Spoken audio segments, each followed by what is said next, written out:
정부의 추경안을 두고 여야가 엇갈린 반응을 내놓고 있습니다. 이런 가운데 여야 합의 결렬로 김민석 국무총리 후보자 인사청문회는 이례적으로 증인 없이 열리게 됐는데요. 네, 두 분과 자세한 내용 짚어보겠습니다.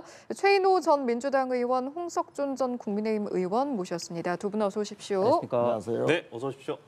네, 약 30조 원 규모의 2차 추경안을 놓고 여야의 공방이 이어지고 있습니다. 민생 회복을 위해서 필요한 예산이다, 포퓰리즘이다. 여야의 이 양측 입장 좀 어떻게 보세요? 그렇습니다. 지금 추경을 이제 야당에서는 규모도 크고 꼭 이때 해야 되느냐라는 문제의식이 강하지만 네. 실제 이제 추경은 역대 정부마다 해왔지 않습니까? 그래서 이번에는 왜 추경이 필요하냐? 경기가 보통 하강일 때 추경을 한다든지 또 비상사태, 코로나라든지 또 뭐 경제적인 어떤 오일 쇼크가 온다든지 이렇게 할 때 또 추경이 필요한 것이거든요. 지금 이 시기는 두 가지가 겹쳤습니다. 예. 윤석열 정부의 과도한 긴축 재정으로 인해서 3년간 내수가 너무 부진했고 그럼으로써 경기가 너무 부진한 상태죠. 그 경기가 하강 국면으로 계속 접어들고 있는 이때 출구가 안 보인다. 그러면 또 추경의 필요성이 있는 것이고 또 느닷없는 기염 때문에 6개월간 물가가 천정부지로 급격히 올랐습니다. 폭등을 네. 했다 할 정도로 또 주식도 폭락을 경험한 적이 있고 환율도 흔들렸고요. 자, 이렇게 경제가 위기일 때 바로 이때 이제 추경이 필요한 것이다. 그래서 중립적인 한국은행 총재도 지금 이 시기야말로 재정 확대가 필요하고 빨리 서둘러서 추경을 집행해야 된다라고 했습니다. 그래서 야당이 일각에서는 뭐 물가가 이렇게 많이 올 것이라는데 한원부 총재는 30조 원 규모의 1차, 2차 추경안이 집행이 된다 하더라도 0.1%의 물가 상승률에 그칠 것이다 라고 했습니다. 그러면 지금이 딱 타이밍이죠.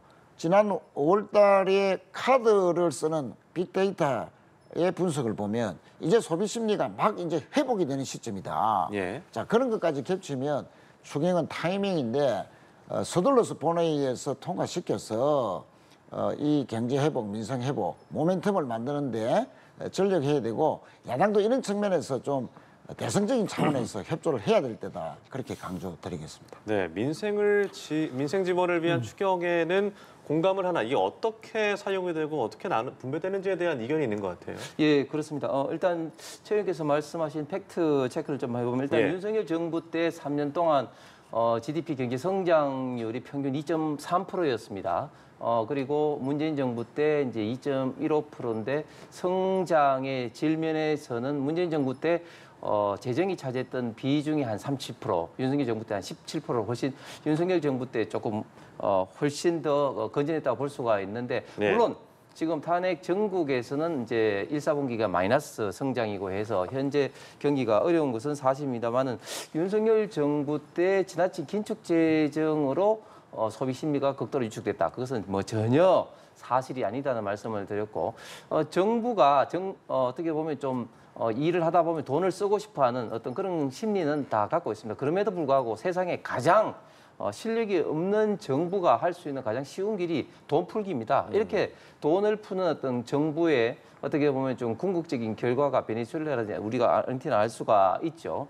저는 이제 몇 가지 이제 여기에 대해서 이제 문제점을 삼는 게 첫 번째는 물가 상승 압력이 대단히 클 수밖에 없고 두 번째 과연 이런 효과가 있느냐? 우리가 뭐 15만 원에서 국민당 50만 원까지 이제 받게 되는데 결국 15만 원 받는 사람이 이것 때문에 뭐 내가 집을 사야 되겠다, 이것 때문에 뭐 차를 사야 되겠다 이렇게 생각을 하겠습니까? 소비에 미치는 저는 영향은 극히 저는 미미하다고 생각합니다. 마지막으로 가장 큰 문제가 지금 30조의 1차 추경에 우리가 13조 했고요. 이번 네. 2차 추경에 있어서 세출 부분이 20조, 그다음에 또 이제 세입 부분까지 합치면 30조 5천억 규모의 2차 추경인데요. 이렇게 되면 지금 이제 정부 안대로 되면은 20조의 국채가 지금 발행이 되는데 그렇지 않아도 지금 이제 우리나라 국가 부채가 급격하게 상승하고 있는 추세에 이런 모든 부담은 결국은 2030 미래 세대, 청년 세대가 다 부담 지을 수밖에 없는 그러니까 미래 세대의 부담을 전가하는 참으로 무책임한 정책이다 이렇게 보지 않을 수가 없고 그 방법에 있어서도 좀 전에 우리 최 의원께서 자꾸 한은을 이야기하는데 한은 총재조차도 굳이 굳이 하더라도 선별적 지원을 하라 이렇게 조언을 했는데도 이렇게 전 국민에게 이렇게 하는 것은 저는 지극히 좀 무책임한 정책이라고 봅니다. 예, 저희가 한마디만 추경으로 좀 예, 드리면요. 말씀하시죠. 전 국민에게 보편적으로 지급은 하되 차등 지급도 네. 오히려 같이 한다. 보편주의적 차등 지급, 차별 지급이다. 그러니까 전 국민에게는 15만 원. 지금 뭐 계엄으로 또는 물가의 상승으로 해서 전 국민들이 고통을 받았다는 측면에서는 또 전 국민들이 소비의 주체가 돼서 경기를 살리자, 경기를 부양하자 하는 측면에서 다 동참했으면 좋겠다 하는 그런 취지에서 15만 원은 전 국민에 갑니다만 실제 나머지 35만 원까지는 지역의 어려운 그 사정에 있는 취약계층이라든지 또 소득이 아주 아래에 기초소득자. 있는 기초소득자라든지 차상위 계층 이런 분들에게 두텁게 지원하기 때문에 사실상 뭐 모든 국민들을 다 동일한 그 금액으로 주는 것은 아니다. 분명히 차별 지급이 오히려 더 강조되는 이번에 지급 방식이다 하는 점을 아울러서 설명을 드리겠습니다. 그럼 예. 전 국민에게 50만 원씩 지급하고 더 뭐 100만 원씩 더 지급하면 되겠네. 그러니까 결국은 이 재원을 생각하면서 이제 일을 해야 되는데 문재인 정부 때도 그렇고 지금 이재명 정부 때도 너무 무책임하게 지금 현재 어떤 국가 부채라든지 이런 어떤 갚는 어떤 부분보다도 지금 현재 어떤 포퓰리즘, 인기 영합적인 이런 정책을 한다는 게 비판의 핵심입니다. 알겠습니다. 저희 대담 이제 시작이니까요. 또 남은 사안들도 또 함께 논의를 해보게 될 네. 텐데 사실은 추경으로 이야기를 시작을 했습니다만 지금 원구성도 그렇고 여야 사이에도 풀어가야 할 부분들이 많거든요. 또 마침 내일 이재명 대통령과 여야 지도부가 오찬회동이 있어서 이때 좀 해결의 실마리를 찾을 수 있을까? 어떤 의견 가지고 계신지요? 그렇습니다. 이제 뭐 이재명 대통령이 임기 시작하고 그건 이제 2주 만에 여야 대표들과 함께 오찬 회동을 같이 하는데 뭐 역대 최고 빨리 하는 수준은 아니지만 비교적 상당히 빠른 여야 대표들과 대통령의 만남이다. 그래서 앞으로 협치가 상당히 본격화될 것이다. 또 이재명 대통령은 야당과의 소통이나 협치에 적극적으로 나설 것이다 하는 그런 메시지가 아니냐 이렇게 빨리 해동을 하는 것이 사실은 그 쿠데타나 내란 극복 과정에서 또 지난 대선 과정에서 치열하게 경쟁했던 뭐 이런 것을 다시 반출해 보면은 이렇게 빨리 야당 대표를 초청해서 오찬까지 하면서 국정 현안을 허심탄회하게 듣고 또 반영하고 또 설명할 것은 충분히 설명하고 협조를 구하겠다 하는 이런 그 대통령의 자세가 이것은 비단 이번뿐만 아니고 임기 내내 계속될 것이다 하는 그런 점에서 저는 상당히 환영할 만한 일이다 생각하고요. 실제 그 정무수석은 우상호 전 국회의원이 맡았었지 않습니까? 뭐 이거는 뭐 여야 자타가 공인하는 협상주의자고 또 소통주의자입니다. 그래서 우상호 정무수석이 중간에서 이미 여야 대표들을 두루 만난 결과 야당 대표도 언제든지 용산이나 청와대 대통령의실에 와서 가감없이 이야기하기 바란다라고 이야기를 했고요. 실제 내일 아마 야당에서는 추경 문제 방금 홍수천 의원님도 문제 제기하셨지만 가감없이 그런 문제점이 있다는 것도 이야기를 할 거고 또 뭐 총리 후보자의 청문회를 앞두고 다양한 뭐 의혹도 제기하지 않겠나 상당히 공세가 예견됩니다. 자, 공세가 예견되는데도 불구하고 야당 대표를 불렀다는 것은 대통령의 마음이나 귀는 열려 있다. 마음대로 한번 이야기해 보시라. 그러나 또 대통령이 지금 이렇게 어려운 민생경제 상황에서 민생경제 회복에서 추경이 갖는 의미 또 국회에서 빨리 본회의를 열어서 이번에는 좀 합의를 좀 해달라라고 또 부탁을 할 수 있고 또 필요하면 총리 후보자에 대한 뭐 의혹에 대해서 대통령이 본인이 소상하게 뭐 해명을 안 하겠지만 큰 틀에서 지금은 좀 국정 운영 능력을 보고 좀 평가해서 대승적 차원에서 협조할 일이 있으면 협조했으면 좋겠다 하는 그런 좀 추상적인 수준에서의 협조 당부가 있지 않겠나 예. 막 그렇게 생각합니다. 기대감을 가지고 좀 긍정적인 전망을 풀어주셨는데 동의하십니까? 예, 일단 대통령이 여야 지도부를 이렇게 불러서 한다는 것 자체는 굉장히 좀 의미가 있죠. 특히 이제 G7 회의를 마치고 대통령이 관련된 어떤 방문 성과를 겸해서 이렇게 자리를 가지는 것은 대단히 의미가 있다고 생각합니다. 그런데 사실은 뭐 밥만 먹거나 아니면 그냥 만남 자체가 의미가 있다 이런 식으로 이제 봐서는 안 되고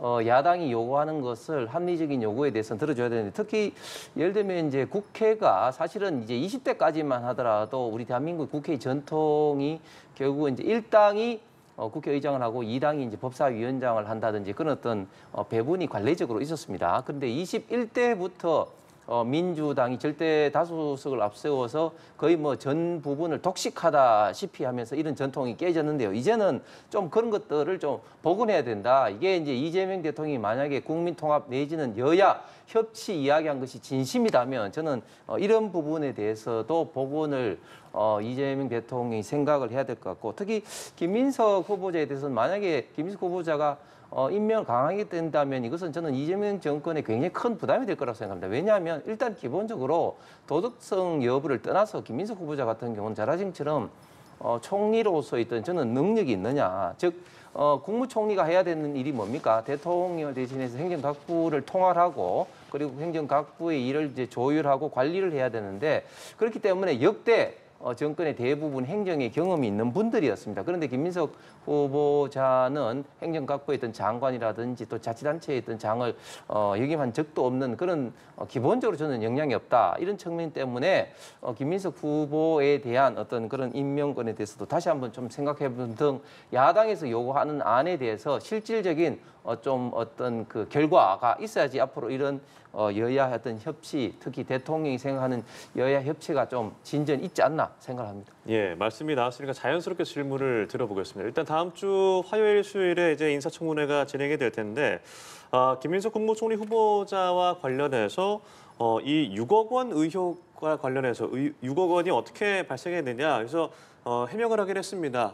경조사 그리고 출판 기념회에서 얻은 금액이었고 빌린 돈 그리고 추징금 뭐 가산세를 갚느라 다 소진을 했다. 그래서 공직재산이 이제 2억 원으로 등록이 된 것이다라고 소명을 했습니다만 이 부분이 결국 어떻게 소명이 되고 국민들이 납득을 할 것인지 어떻게 좀 예상을 하세요? 네, 뭐 방금 앵커께서 질문하셨듯이 예. 그 6억 원의 그러면 출처가 어디고 어떻게 썼느냐. 네. 뭐 그런 부분에 대해서 비교적 소상하게 자료를 가지고 해명을 했는데 우선 이제 경조사라든지 또 본인이 또 뭐 어르신 또 장인 네. 또 본인이 또 결혼까지 했었고요. 자 이런 부분에서 또 출판 기념회까지 했기 때문에 그런 부분에서의 액수가 들어왔었고 또 그것을 어떻게 썼는지 뭐 빚을 갚는다든지 빚은 이제 다 갚았지 않습니까? 이자도 정기적으로 다 냈고 네. 약정한 대로 냈고 이제 빚을 조금 늦었지만 다 갚았습니다. 그리고 특히 개인 채무보다도 국가에 대한 벌금이라든지 추징금이라든지 이런 공적 부채에 대해서 더 우선적으로 갚았다 하는 것이 다 소명이 됐죠. 그래서 청문회 과정에서는 자, 공직자 재산 신고하기 전에 연말 기준으로 하기 전에 어떻게 들어온 축의금이나 부의금이나 또 출판기념회 때의 수입을 소진을 했는지를 밝히면 되는 것입니다. 만약에 예를 들어서 9월 달에 출판기념회가 있었는데 공직자 재산 신고 기준은 연말이거든요. 그러면 넉 달 동안에 부채를 어떻게 갚았다든지 또 그 벌금이라든지 추징금을 어떻게 냈는지에 대해서 소상하게 설명하면 이제 깨끗하게 해명이 되는 겁니다. 그래서 이 대목에서 제가 강조드릴 것은 지금 이제 내란을 극복하고 6개월간 계엄 이후에 그 전 국민들이 고통을 받았고 민생 경제 회복이 정말로 시급한 시점이고 국정을 바로 이제 세워야 될 이런 엄중한 시기에 너무 야당에서 편향되게 지금 검증하는 거 아니냐 하는 문제 제기를 할 수밖에 없고요. 실제로 뭐 도덕적 검증이나 이런 것도 물론 중요합니다. 그러나 해명을 했는데도 그리고 인사청문회가 이틀간 남아있는데도 불구하고 연일 해명에 대해서는 수긍이나 납득조차도 하지 않고 계속 신상털이식으로 이 문제가 해결되어 나면 또 다른 문제를 들고 나와서 이런 식으로 먼지털이식 청문회를 앞둔 그 정치 공세성 검증은 정말 지양돼야 되고 자 남은 며칠 기간이라도 김민석 후보자가 그동안 정치나 국정 경험을 하면서 과연 이 어려운 시기에 총리로서의 내치를 얼마나 잘 할 수 있는지 또 대통령을 국정 얼마나 또 안정적으로 뒷받침할 능력이 있는지 이에 대한 정책적 검증에 좀 앞으로도 남은 기간 좀 해야지. 그래야 좀 기간 동안에 편향됐던 검증의 방식을 좀 극복할 수 있는 것이지. 예를 들면 말입니다. 이 아들과 관련해서도 아니 재산이 2억 불인데 왜 미국의 유명 대학에 유학을 보냈느냐. 물론 그 전 부인이 그 이제 교육 부담을 다 했다라고 하지만 네. 얼마나 이것이 문제가 잘못됐냐면요. 재산을 2억까지는 그러면 집안에서는 그 아들이나 자녀를 그 미국이나 유명 대학에 유학 보내면 안 됩니까? 그 가서 장학금을 얻어서 학비를 할 수도 있고 아르바이트를 해서라도 얼마든지 공부를 할 수 있는 것이죠. 자, 평상시에는 지역 계층에 대한 뭐 공정한 기회, 사다리 이야기를 해놓고 이렇게 문제 제기할 때는 앞뒤 없이 재산이 작은 사람은 외국에 유학 보내면 안 된다는 식으로 아들을 그런 식으로까지 이 계층 간의 위화감을 반드시 그거는 뭐 인정하는 거고 당연한 듯이 또 보내면 안 된다는 듯이 하는 계층 간 위화감을 불러일으키고 평소에 강조했던 공정과 정의, 사다리 뭐 복원 이런 그 국민의힘의 말들이 얼마나 위선적이었는가를 이번 과정에서 여실히 보여줬다. 그래서 이제는 좀 자제를 하고 좀 며칠 남은 기간 동안에는 정말 이 국민의힘 때문에 벌어진 조기 대선에서 벌어진 또 새 정부 출범이고 첫 총리 후보자의 검증 절차인 만큼 예. 야당이 좀 자중자애하면서 제기할 거는 제기하더라도 이제 정당하게 소명된 거는 또 넘어가고 이제는 정책 검증에 좀 주력을 하는 청문회가 되면 좋겠다. 그런 말씀을 네, 드리겠습니다. 이런 가운데 뭐 국민의힘 주진우 의원이 연일 SNS에 이런 의혹들에 대해서 공방을 이어가고 있는데 민주당은 반대로 이제 주진우 의원의 재산 증식 의혹을 제기하면서 공세를 이어가고 있는 모습입니다. 그러니까 말이 안 되죠. 수사나 재판을 받고 있으면 검찰을 비판을 하고 또 재판부에서 확정이 되면 재판부를 비판합니다. 또 청문회에서 청문위원이 검증을 요구하니까 오히려 청문위원을 비판하는 민주당의 전형적인 내로남불이 이번 청문회에서도 드러나고 있는데 지금 문제는 뭐냐면 연일 언론을 통해서 지금 김민석 후보자의 문제가 하루도 멀지 않고 새롭게 계속해서 나오는 이슈들이 굉장히 많이 있습니다. 예를 들면 지금 아들 이슈만 하더라도 아들이 이제 동아리 활동을 통해서 어떤 표절 방지 관련돼서 입법을 통해서 이런 것을 이용하지 않았느냐. 그리고 국회에서 세미나도 하고 심지어 인터뷰도 하고 했는데 그런 문제에 대해서 해명을 하러 가니까 뭐 그건 맞지만 그러나 이제 진학이 이용하지 않았다. 그러면은 진학이 이용하지 않았으면은 그 학교에 관련된 입학 지원서를 내면 되는데 그런 거는 전혀 또 내지 않습니다. 또 최근에는 아들이 이제 그 국제고를 들어갈 때 결국은 이제 제주도 이전하는 이런 문제 그걸 또 악용하지 않느냐 이런 듯 이슈에 대해서도 답변을 하지 못하고 있습니다. 본인의 청와대 석사학위 문제 관련해서 본인이 민주당이 당시 최고위원이고 특히 부산시장에 출마도 했는데 어떻게 11달 만에 청와대 석사학위를 받았냐 이런 의문에 대해서는 뭐 항공 뭐 이런 어떤 거를 내가지고 내가 중국에 다녀왔다 뭐 이런 식으로 이야기하는데 그게 아니라 그러면은 출입국 관리사무소에 하면은 그냥 5분 만에 옵니다. 출입국 관리사무소에 자료를 그대로 제출하면 되는데 꼭 어떤 항공 파일로 하는데 그 자료가 신빙성이 없을 뿐만 아니라 특히 그 자료에 의해서라도 갔다 온 횟수하고 그리고 갔다 온 어떤 그 공부하는 양하고 보면은 한 달에 뭐 한 번, 두 번 정도밖에 갔다 오지 않은 걸로 나타나 있어요. 과연 그런 식으로 공부해서 청와대에서 11달 만에 석사학위를 받을 수 있다고는 저는 도저히 상상할 수도 없고 특히 또 거짓말로 드러난 게 본인은 이제 7시 회의를 해서 8시, 9시에 비행기를 탔다고 했는데 당시에 보면 민주당이 최고위는 9시 반 했다는 게 지금 드러나지 않습니까? 이 재산 문제만 하더라도 그렇습니다. 지금 가장 큰 핵심은 2020년도 재산할 때는 마이너스 5억 8천에서 2025년도에는 2억 천, 한 7억 몇 천만 원, 8억 가까이가 늘었는데 그다음에 사용 내역도 보면 한 12, 3억이 되고 이제 그 수입은 국회의원 세비로 한 5억 천 이 정도로 이제 신고를 했습니다. 그러면 얼마 차이 나냐면은 수입과 지출도 한 8억 차이 나고요. 그다음 재산 정식도 8억 하는 한 16억 부분이 어디서 났느냐 이런 부분을 소명하라 그러는데 그동안 어떻게 했습니까? 이 세비 말고도 강연료라든지 기타 소득이 있다 이런 식으로 변명을 했습니다. 그래서 알아보니까 그러니까 연말정산을 떼보니까 5년 동안 기타 소득 즉 강연이라든지 이런 거는 딸랑 1,400만 원이었습니다. 그러니까 또 해명이 바뀝니다. 이제 어떤 식으로 해명 바뀌냐면은 재혼 그다음에 빙부상, 그다음에 2번의 출판 기념회 이 4건을 가지고 한다. 왜 이런 입건을 하냐면 이거는 이제 잘 소명이 안 되기 때문에 이걸로 이제 6억을 받았다 이렇게 되는데 저는 이 문제에 대해서도 2가지 큰 문제가 있는데 만약에 이 6억을 받았는데 신고를 안 하냐면 그게 공짜 윤리법에 어긋나는 것이고 그리고 저는 상식적으로 이 6억이 또 들어올 수도 없습니다. 만약에 출판 기념회 때 뭐 2억, 3억이 만약에 들어왔다 그렇게 되면 제가 볼 때는 그것은 유관 기관이 어떻게 보면은 좀 뇌물성으로 책값을 뭐 100만, 200만 원 지출한 그런 어떤 경우 없으면 이렇게 그에게 자금이 들어올 수가 없다. 그렇기 때문에 지금 김민석 후보자가 하는 이야기 자체가 다 해소가 되는 게 한 건도 없고 다 거짓 내지는 의혹만 더 부풀리는 지금 해명이 되고 있습니다.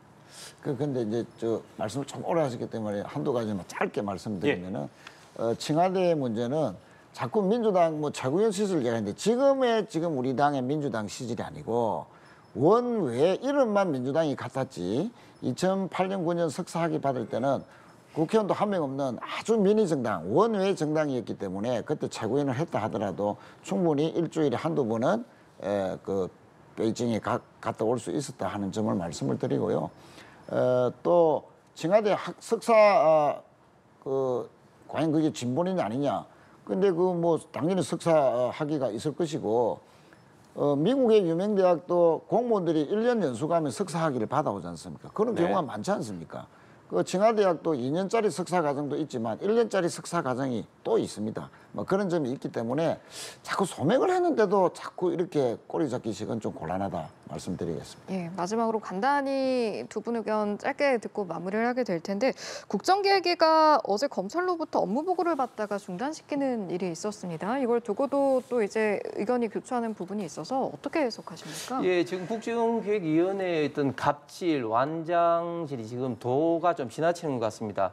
지금 국정기획위원회가 인수위원회의 어떤 역할을 하고 있는데 지금 검찰뿐만 아니라 감사원, 방통위 등에 대해서도 굉장히 다시 업무 보고를 해오라는 식으로 업무 보고를 좀 중단을 시키고 있습니다. 만약에 업무 보고 내용이 정말 좀 문제가 있다, 그러면 뭐 이해가 갑니다. 그런데 제가 볼 때는 뭐 저도 오랜 공무원 생활을 했기 때문에 업무 보고를 수없이 했는데 이런 식으로 갑질하는 것은 도저히 제가 볼 때는 이해가 안 가는데 예를 들면 이런 것이죠. 감사원에 대해서는 감사원이 이때까지 한 것 중에 반성할 어떤 대목을 갖고 와라. 이런 식으로 이야기를 했다는 겁니다. 그게 업무 보고에서 요구를 국정기획위원회 할 만한 사항인가? 그런 저는 도저히 납득이 되지 않고 또 방통위에 대해서도 역시 이게 뭐 언론 자유를 침해하는 게 아니냐 이런 식으로 비판을 했고 또 검찰에 대해서도 유사한 어떤 비판을 했다 하는데 이것은 저는 업무 보고라기보다는 해당되는 어떤 기관을 그냥 막연히 좀 질타하고 전 정권에 어떻게 보면 좀 잘못된 점을 갖고 와라 뭐 이런 식의 어떤 갑질 완장질이 아닌가. 그래서 지금 어떤 그 새로운 어떤 정부가 출범하는 국정기획위원회 업무 보고 정상적인 업무 보고는 아니라고 봅니다. 예. 그렇습니다. 국정기획에는 인수위가 없기 때문에 부처에서 보고를 할 때는 대통령 공약이 무엇이는지 또 이것을 어떻게 뒷받침할 것인지에 대해서 나름대로 분석하고 계획을 잡아서 이제 보고를 하는 것인데 이 과정에서 일부 부처는 정반대의 보고를 했다. 그럼 사실상 항명 아니냐? 뭐 이런 이제 오해 아닌 오해를 이제 낳았는데 예를 들면 검찰 같은 경우에 구두 보고를 하려 했다. 그게 아니고 서면으로 하라. 그 서면으로 이제 겨우 이제 복사를 해서 제출했는데 그 자체의 과정도 아니 구두로 보고를 한다는 것은 어떤 근거에서 구두로 하려는지 그것도 참 의문스럽지만 급하게 만들어서 문건 보고를 했는데 그 내용 안에는 수사와 기소의 분리라는 대통령이 누차 그 선거 과정에서 강조했던 것이고 지금 수사와 기소를 분리하라는 것은 검찰개혁의 핵심이다라고 국민적 공감대가 더 커져가는 그런 가운데에 전혀 반대 방향으로 보고했다는 거 아닙니까? 그러면 김건희 여사의 4년 6개월 동안의 수사는 지금까지 가만히 묻어두다가 정권이 바뀌자마자 한 달 만에 스모킹건, 녹음 파일을 수백 개를 우연하게 찾았다. 라고 하는 또 검찰의 그런 모습 속에서 검찰개혁은 반드시 필요할 수밖에 없는데 그것을 정반대로 했다는 것은 어제 그 검찰 보고 과정에서 국정기획위원회에서는 항명이다 사실상 이런 말이 이제 터져 나올 정도로 검찰의 그 자세가 상당히 문제가 됐다는 걸 말씀을 드리고요. 또 해수부도 아니 보고도 하기 전에 보고 내용이 다 정보 누출이 됐다는 거는 이 계엄 이후에 흐트러진 공직 사회를 이렇게 기강 회의를 그냥 증명하는 거 아니냐 그런 차원에서 좀 질책이 있었다 하는 점을 말씀을 드리고 그래서 이제 다음 주부터 이제 본격적인 업무 협의가 됩니다. 이제 예. 보고는 끝났고요. 이 업무 협의 때 이제 정말 내란을 극복하고 대한민국이 다시 정상화되고 이 과정을 거치면서 다시 한 단계 더 업그레이드 된다는 관점에서 모든 부처에서는 성의 있게 또 이번 대통령 선거 결과는 이재명 대통령이 압승했지 않습니까? 역으로 이야기하면 야당 입장에서는 참패를 한 것이거든요. 그런 측면에서 이렇게 압승한 대통령의 공약을 뒷받침하는 것이 전체 국민들의 뜻을 뜻받드는 것이다라는 관점에서 모든 부처가 또 공직자들이 협조하는 자세를 가져야 된다. 이렇게 강조드리겠습니다. 네, 알겠습니다. 두 분 말씀 여기까지 들어보죠. 최인호 전 민주당 의원, 홍석준 전 국민의힘 의원과 자세한 내용 짚어봤습니다. 고맙습니다. 고맙습니다. 감사합니다.